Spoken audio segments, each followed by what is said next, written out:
दोस्तों नमस्कार। यह है मार्गदर्शन फॉर सिविल सर्विसेज। मैं अनुराग चौधरी। दोस्तों मार्गदर्शन एनसीईआरटी श्रृंखला में आज की वीडियो में प्रस्तुत है 9वीं कक्षा के भूगोल समकालीन भारत भाग 1 का अध्याय 1 भारत आकार और स्थिति। इस अध्याय में हम जानेंगे भारत देश के आकार और इसकी स्थिति क्या है, इन सब के बारे में विस्तार से। तो आइए शुरू करते हैं।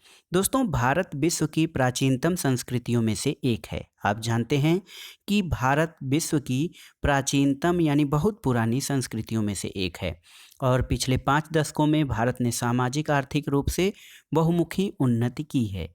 यानी भारत ने सामाजिक क्षेत्र में, आर्थिक क्षेत्र में और सांस्कृतिक क्षेत्र में बहुत ही उन्नति की है और वैज्ञानिक क्षेत्र में भी इसने विकास किया है। दोस्तों कृषि, उद्योग, तकनीकी और सर्वांगीण आर्थिक विकास में अद्भुत प्रगति हुई है और भारत का विश्व के इतिहास में भी महत्वपूर्ण योगदान रहा है। आइए सबसे पहले जानते हैं भारत की स्थिति के बारे में।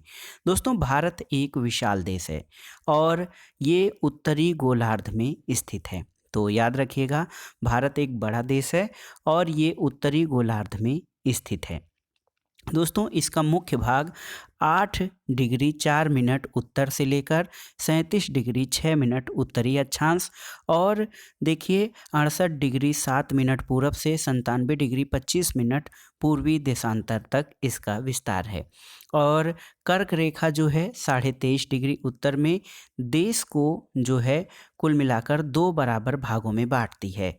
और मुख्य भूभाग के दक्षिण पूर्व में अंडमान और निकोबार द्वीप समूह है, बंगाल की खाड़ी में, तथा दक्षिण पूर्व में लक्षद्वीप समूह अरब सागर में स्थित है।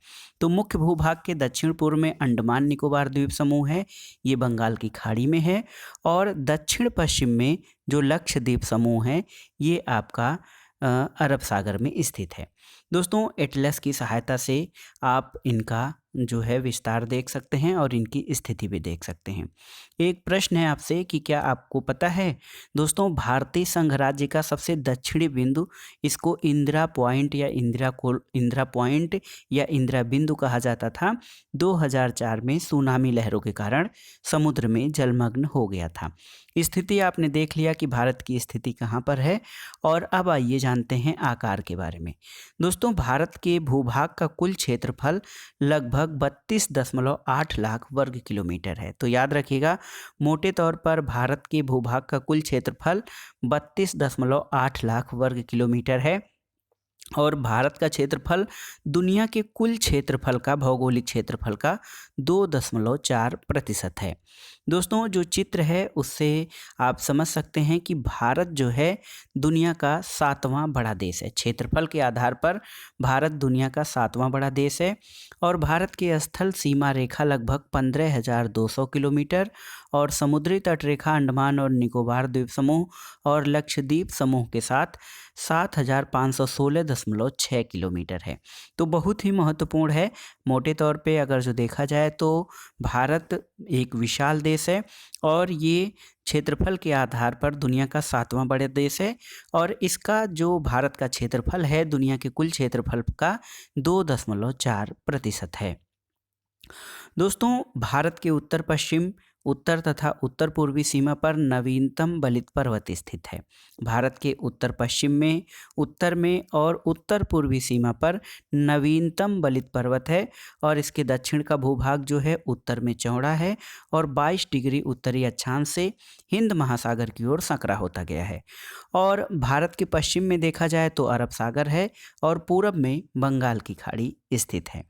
दोस्तों अक्षांश और देशांतर का विस्तार लगभग 30 डिग्री के आसपास है भारत का, लेकिन पूरब पश्चिम का विस्तार उत्तर दक्षिण के विस्तार से अपेक्षाकृत कम प्रतीत होता है। और गुजरात से अरुणाचल प्रदेश के स्थानीय समय में 2 घंटे का अंतर भी पाया जाता है। देखिए गुजरात राज्य पश्चिम में सबसे स्थित है और अरुणाचल प्रदेश भारत के पूरब में है और यहाँ का जो लोकल टाइम है यानी स्थानीय समय है उसमें 2 घंटे का अंतर है। इस कारण से 82.5 डिग्री पूर्वी देशांतर रेखा को भारत की मानक यामोत्तर माना गया है, जो कि उत्तर प्रदेश में मिर्जापुर से होकर गुजरती है। अक्षांश का प्रभाव दक्षिण से उत्तर की ओर दिन और रात की अवधि पर पड़ता है। दोस्तों यहाँ पर एक चित्र है, इससे आप बहुत ही आसानी से देख सकते हैं कि किस प्रकार भारत जो है दुनिया में क्षेत्रफल के आधार पर, देखिए विश्व के 7 बड़े देश आप इस तरह से देख सकते हैं। देखिए सबसे बड़ा देश रूस है क्षेत्रफल के आधार पर, दूसरे स्थान पर कनाडा है, तीसरे स्थान पर संयुक्त राज्य अमेरिका है, चौथे पर चीन है, उसके बाद देखिए पाँचवें पर ब्राज़ील आता है, छठे पर ऑस्ट्रेलिया और सातवें पर भारत का स्थान है। तो आप देख सकते हैं कि किस प्रकार से ये जो देशों का जो है भारत 7वें स्थान पर है, रूस, कनाडा, अमेरिका, चीन, ब्राज़ील, ऑस्ट्रेलिया और उसके बाद भारत का 7वां स्थान आता है।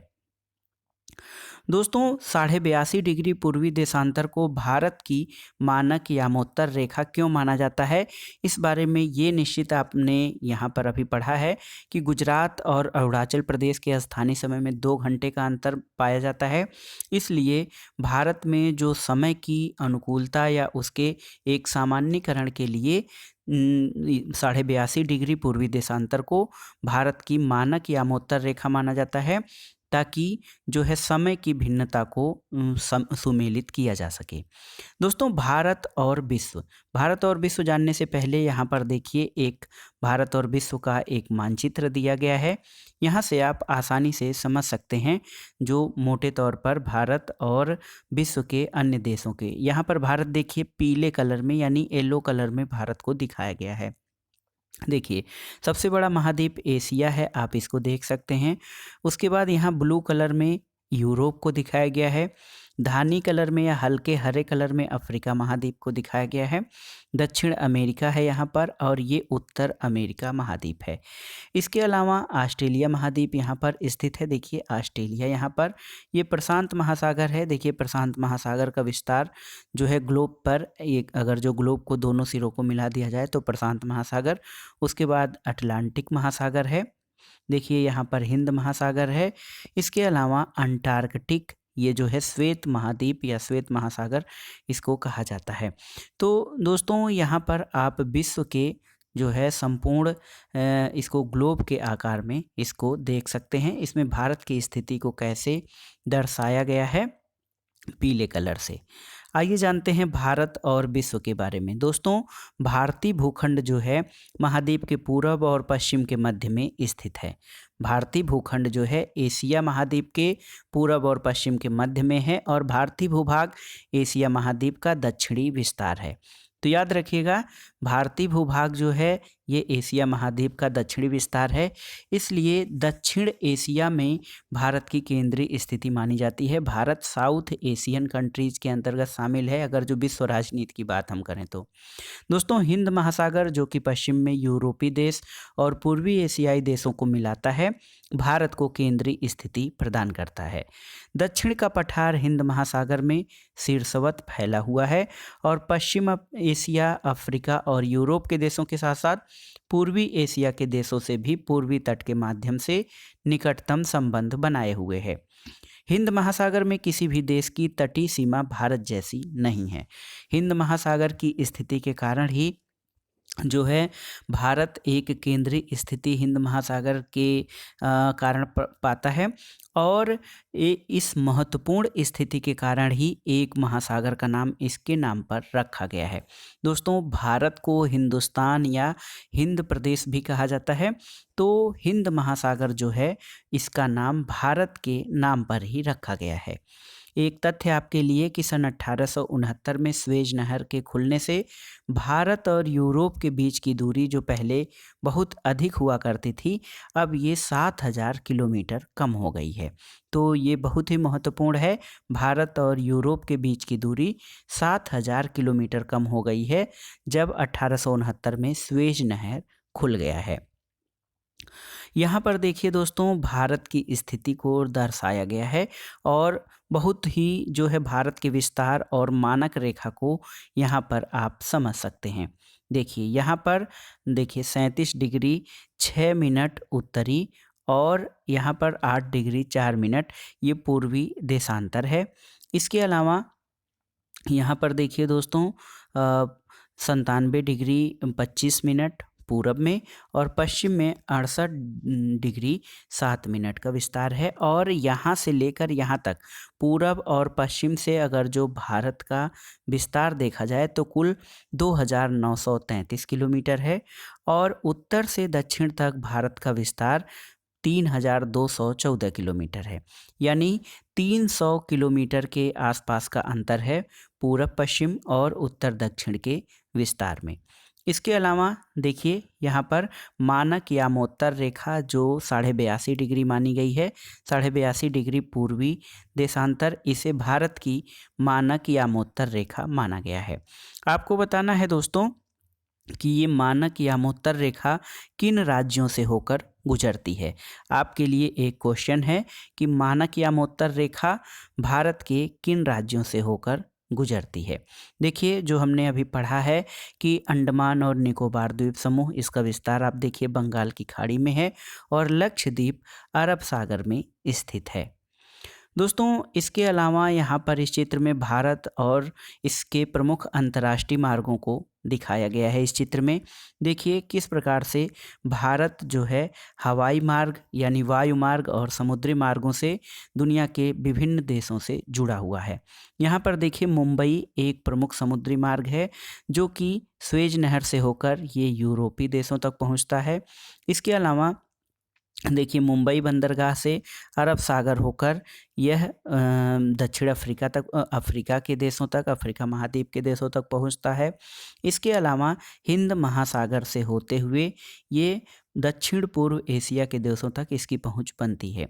मलेशिया होते हुए ये कैसे इंडोनेशिया और इसके बाद जापान तक का रास्ता समुद्री मार्ग से होकर जाता है। वायु मार्ग से भी भारत के दिल्ली, बम्बई, चेन्नई और कोलकाता जो हैं ये वायु मार्ग से भी दुनिया के विभिन्न देशों से जुड़े हुए हैं। दोस्तों भारत का दुनिया के देशों के साथ संपर्क जो है वो युगों पुराना है, लेकिन ये संबंध समुद्री जलमार्गों की अपेक्षा भूभागों से होकर था। उत्तरी पर्वतों के दर्रों से अनेक यात्री प्राचीन काल में भारत आए थे, जबकि समुद्री मार्ग बहुत समय तक ज्ञात नहीं थे। और इन मार्गों से प्राचीन समय से विचारों और वस्तुओं का आदान प्रदान होता है, यानी विचारों के माध्यम से विचार यानी संस्कृतियों का आदान प्रदान और वस्तुओं का व्यापार जो है प्राचीन समय से ही होता आ रहा है। भारत का पश्चिमी, मध्य और पूर्वी एशिया और दक्षिण एशिया के पड़ोसी देशों के साथ अद्भुत संपर्क रहा है। और उपनिषदों के विचार, रामायण और पंचतंत्र की कहानियाँ, भारतीय अंक और दशमलव प्रणाली, इस पर संसार के विभिन्न भागों तक इस प्रक्रिया द्वारा या संपर्क के माध्यम से पहुंच सके। और दोस्तों मसाले, मलमल और कपड़े, व्यापार के अन्य सामान भारत से विभिन्न देशों को ले जाए जाते थे। इसके विपरीत यूनानी स्थापत्य कला और पश्चिमी एशिया की वास्तुकला के प्रतीक, मीनारों तथा गुंबदों का प्रभाव भी हमारे देश के विभिन्न भागों पर देखा गया। यानी स्थापत्य का दुनिया के अनेक देशों का प्रभाव भारत के स्थापत्य और कला पर पड़ा है। भारत के पड़ोसी देशों के बारे में जानते हैं दोस्तों। तो भारत का दक्षिण एशिया में महत्वपूर्ण स्थान है। भारत साउथ एशिया का महत्वपूर्ण देश है और भारत में कुल 28 राज्य और वर्तमान में दोस्तों भारत में कुल 28 राज्य और 8 केंद्र शासित प्रदेश हैं। यूनियन टेरिटरीज 8 हैं और स्टेट की बात की जाए तो 28 राज्य हैं। देखिए पहले भारत में 29 राज्य और 8 केंद्र शासित प्रदेश होते थे, 29 राज्य। लेकिन देखिए एक राज्य कम हो गया, जम्मू कश्मीर राज्य जो है इसको कम करके 2 केंद्र शासित प्रदेश यूनियन टेरिटरीज बना दिया गया, जम्मू और लद्दाख। लेकिन दमन दीव और दादर नगर हवेली, दमन दीव और दादर नगर हवेली को मिलाकर 1 केंद्र शासित प्रदेश बना दिया गया। तो राज्य की संख्या 1 कम हो गई और 2 केंद्र शासित प्रदेश एक्स्ट्रा हो गए। लेकिन फिर 2 केंद्र शासित प्रदेशों को दादर और नगर हवेली तथा दमन द्वीप को मिलाकर 1 बना दिया गया।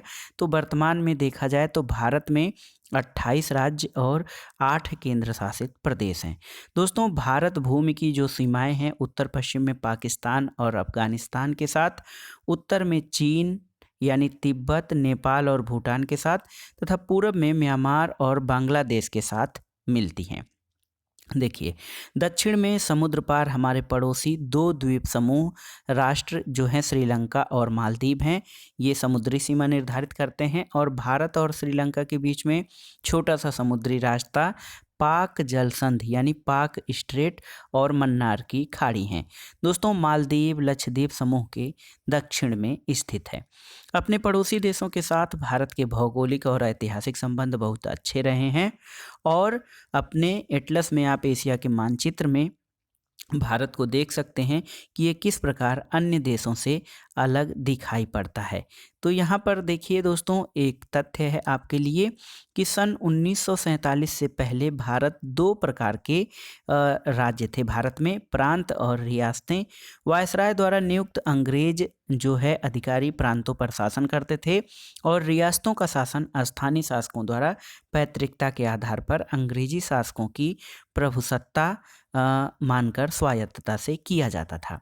एक तथ्य द्वारा आप जान सकते हैं कि भारत से अंतर्राष्ट्रीय सीमा रेखा बनाने वाले देशों का जो क्रम है वो किस प्रकार है।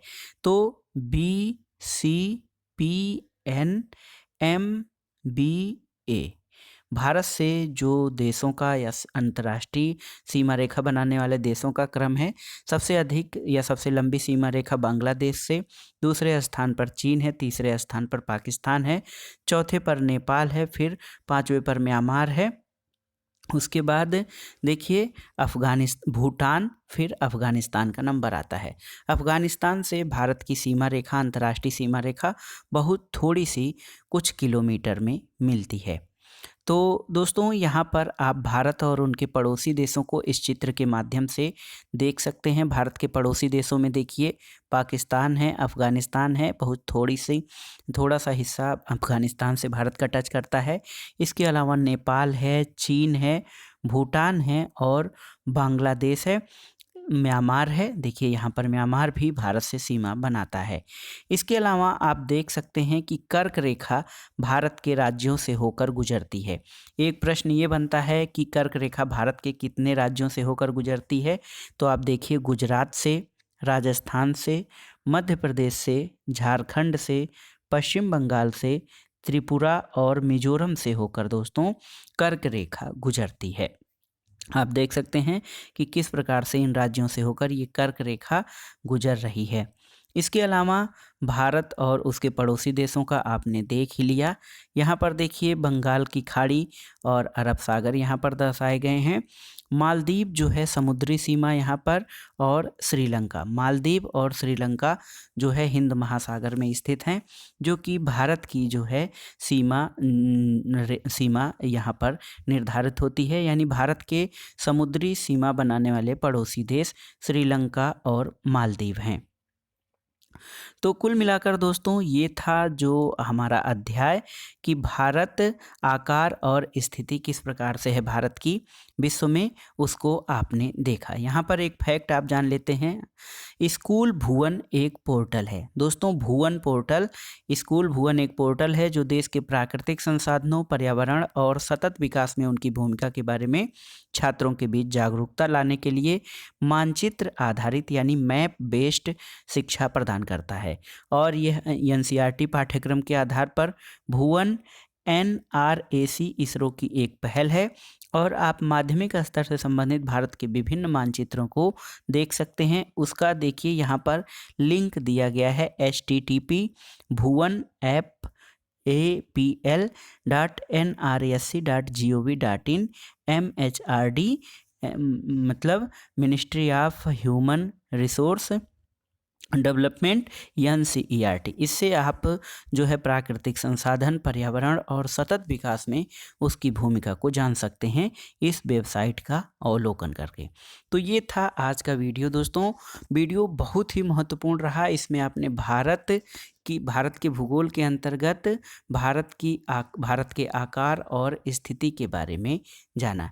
9वीं कक्षा का ये समकालीन भारत का भाग 1 था और भूगोल का ये अध्याय 1 था, भारत और उसका आकार और स्थिति। और आकार और स्थिति जानने के क्रम में आपने भारत के पड़ोसी देशों के बारे में जाना, हिंद महासागर और उसके उसकी स्थिति के बारे में जाना। उसके अलावा ग्लोब में आपने देखा कि भारत कहाँ पर स्थित है। हमने प्रारंभ में ही येलो कलर में, जो पीले कलर में भारत की स्थिति को देखा था। भारत उत्तरी गोलार्ध में और स्थित है और ये दक्षिण एशिया में स्थित है। तो दोस्तों ये था आज का वीडियो आपको कैसा लगा हमें कमेंट बॉक्स में ज़रूर बताइएगा। वीडियो को लाइक करें, शेयर करें और इस चैनल मार्गदर्शन फॉर सिविल सर्विसेज को सब्सक्राइब करें। वीडियो देखने के लिए धन्यवाद दोस्तों, नमस्कार।